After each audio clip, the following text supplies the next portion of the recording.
Hi guys, welcome back to my channel. It's Housewife Historian, and we are here to review the Housewives of Atlanta reunion last night. I don't typically go live, but I figured by the time I did a video and uploaded it, it would take forever for you guys to get to see it anyways. So I just decided to hop on and do a sporadic live for a Monday morning and talk a little bit about the Real Housewives of Atlanta reunion.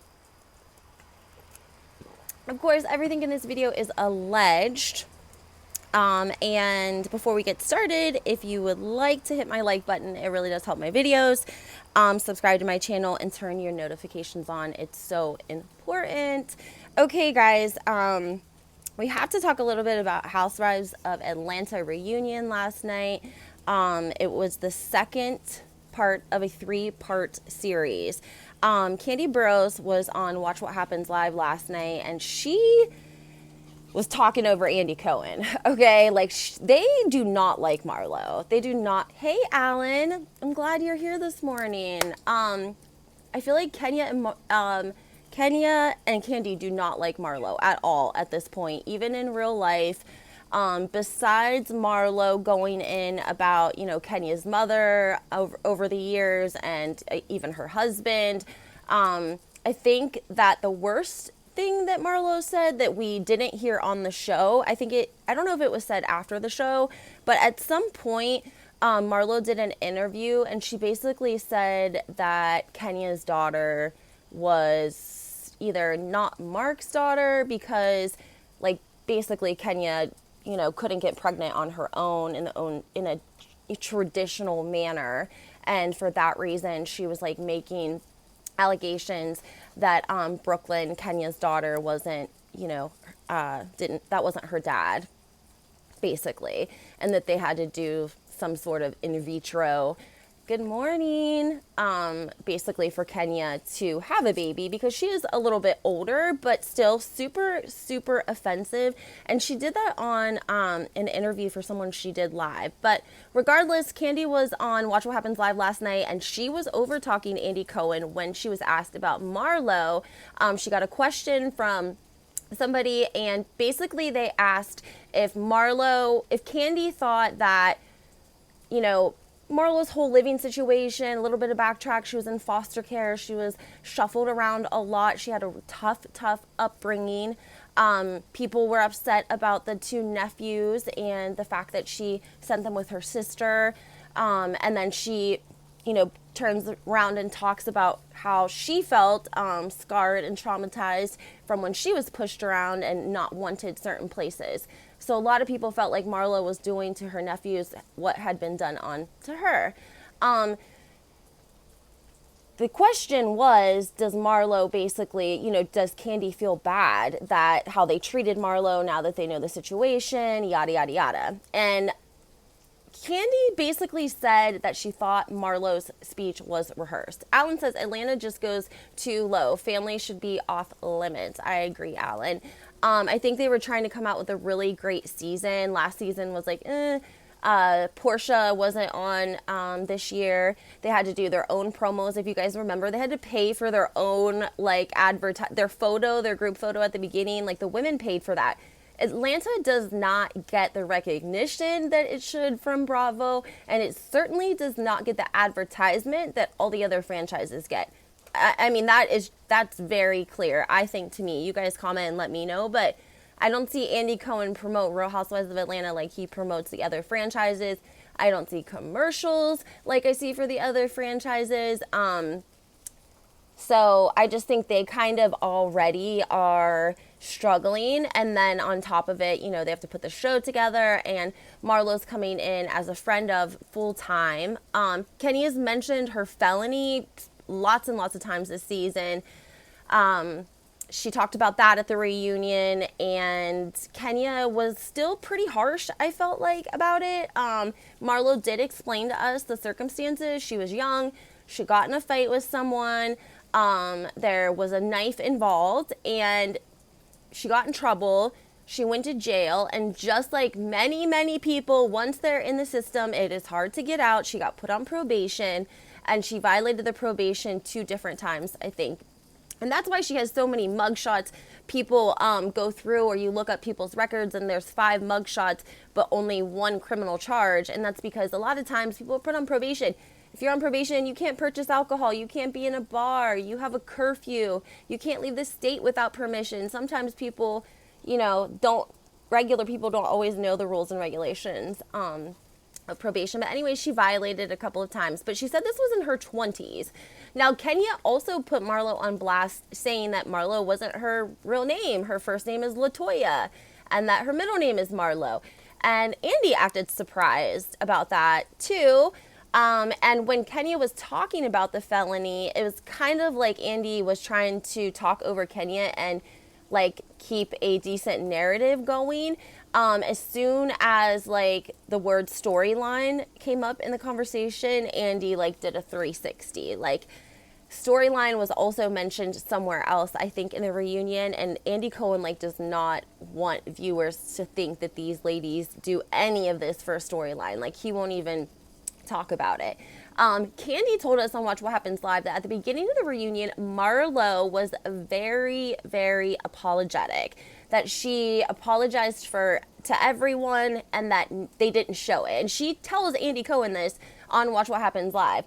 Stop it. Marlo slashed a woman's face and disfigured her for life. The woman eventually unalived herself.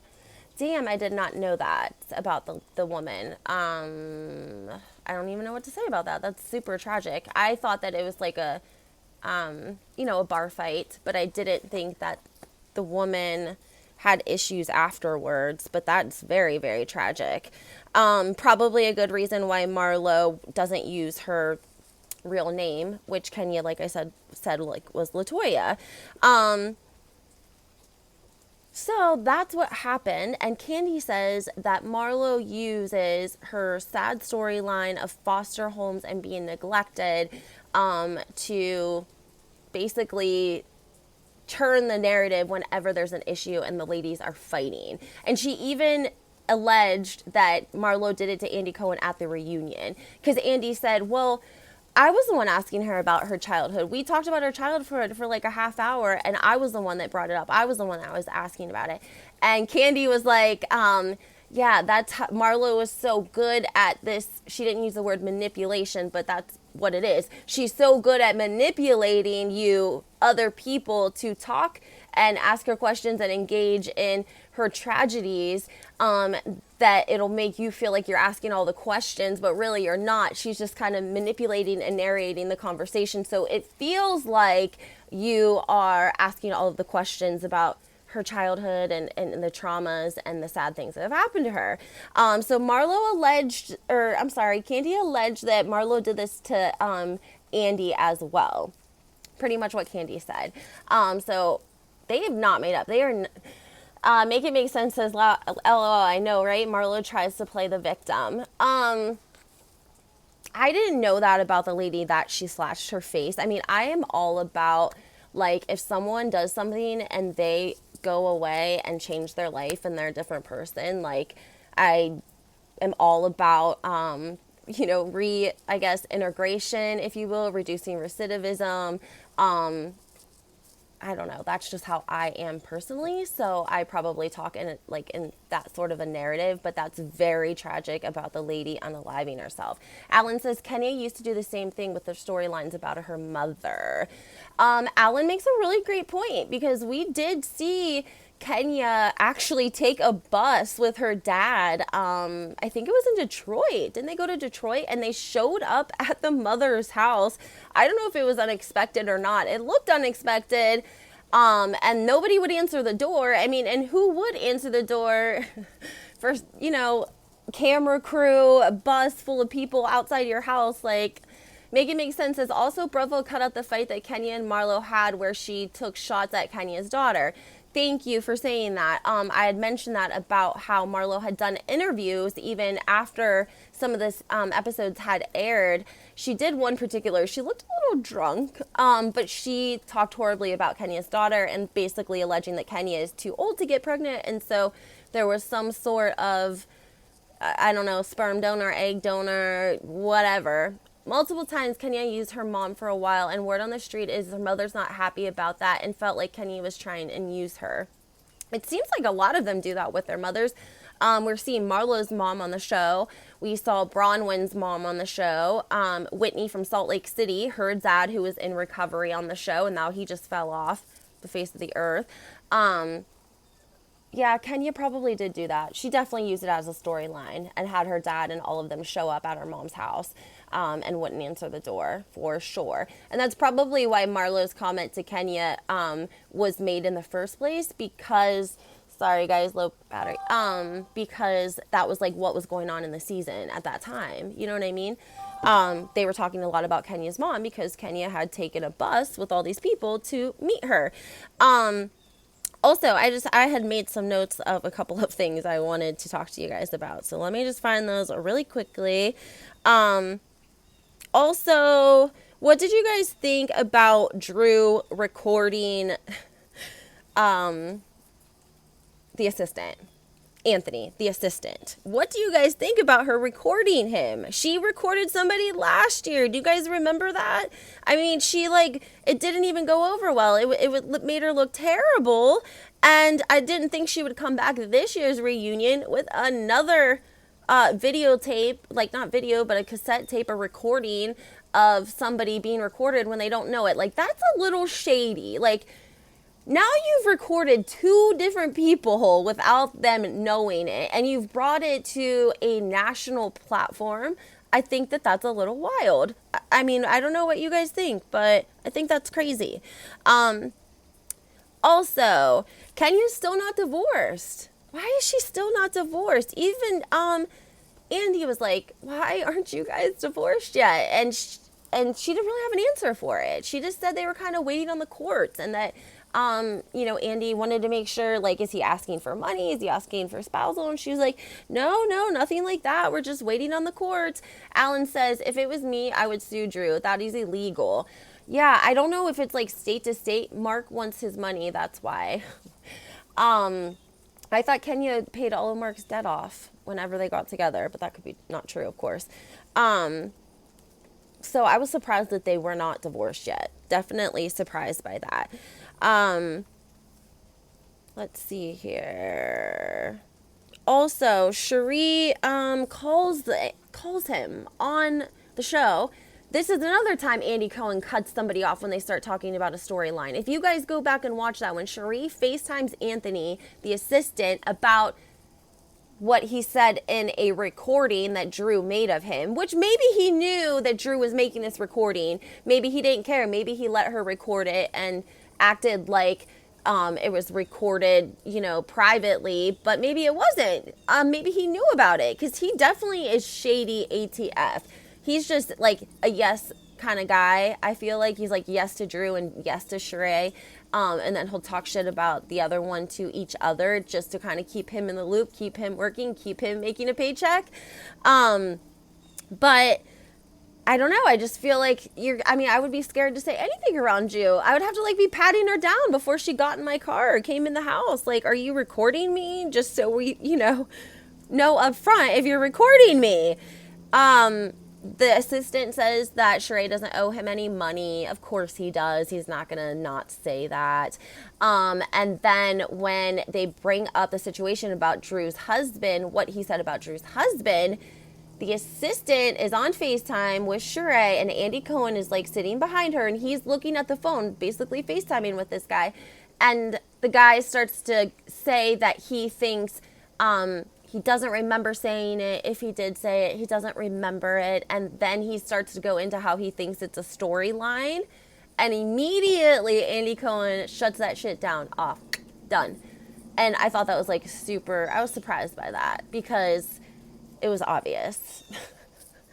It was very obvious. Also, guys, Sheree's done. We know, I'm sure you guys are hearing all about her store and all of the clothes that are basically coming from Walmart distributors and Shein distributors, and she has done huge markups on $20 and $30 items that are now $130 or $230.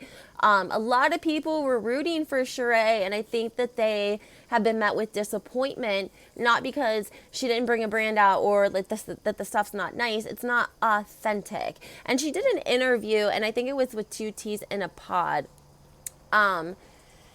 And she said that, you know, everyone uses, like, none of them are, like, in a design room making sketches, coming up with designs and outfits and, you know, jogger lines. She says that they all do this, but at the same time, like, we don't see this with everyone else's things. The markup is insane on them. It's really insane, and it's, like, kind of disrespectful to us, because of the fact that, like, we are your fans, right? Like, no, people that don't know Sheree, like, someone that's not a Bravo fan, that's not a Real Housewives of Atlanta fan, they aren't going to go pay even $50, $60, $70 more for an item because it has her name on it or it's something, you know, with Sheree. Like, she has a small demographic of people that she's selling to. Not small, but, you know, small as in Bravo, as in Atlanta fans.